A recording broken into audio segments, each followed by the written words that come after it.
সরকারি চাকরির আবেদন ফি ২০০ টাকা নির্ধারণ করে প্রজ্ঞাপন জারি হয় কবে?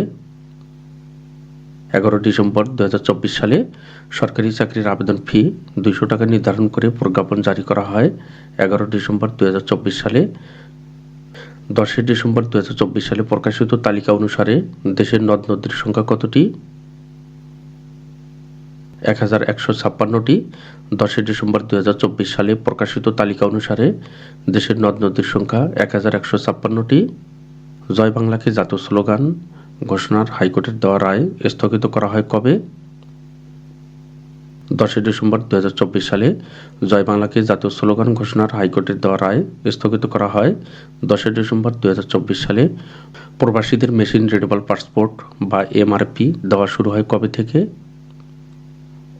১৫ ডিসেম্বর ২০২৪ সালে প্রবাসীদের মেশিন রিডেবল পাসপোর্ট বা এমআরপি দেওয়া শুরু হয়।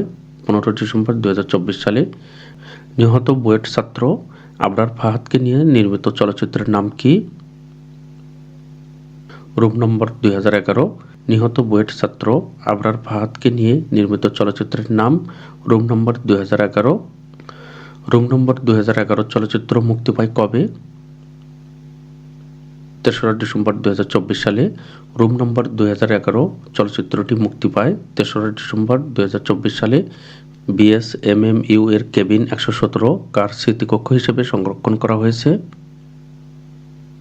জাতীয় কবি কাজী নজরুল ইসলাম বঙ্গবন্ধু শেখ মুজিব মেডিকেল বিশ্ববিদ্যালয়ের কেবিন ১১৭ জাতীয় কবি কাজী নজরুল ইসলাম এর স্মৃতিকক্ষ হিসেবে সংরক্ষণ করা হয়েছে।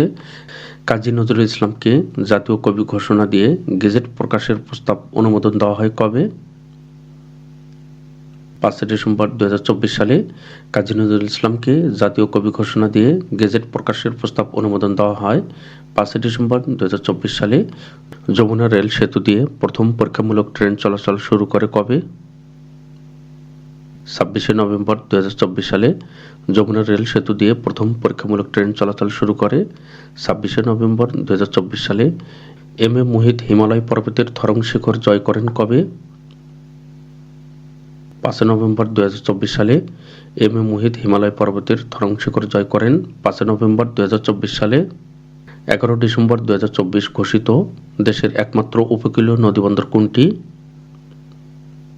সন্দ্বীপ। ১১ ডিসেম্বর ২০২৪ সালে ঘোষিত দেশের একমাত্র উপকূলীয় নদীবন্দর সন্দ্বীপ। চট্টগ্রামের সন্দ্বীপ সহ বর্তমানে নদীবন্দরের সংখ্যা ৫৪টি। থাইল্যান্ড কবে থেকে বাংলাদেশিদের জন্য ই-ভিসা সেবা চালু করে?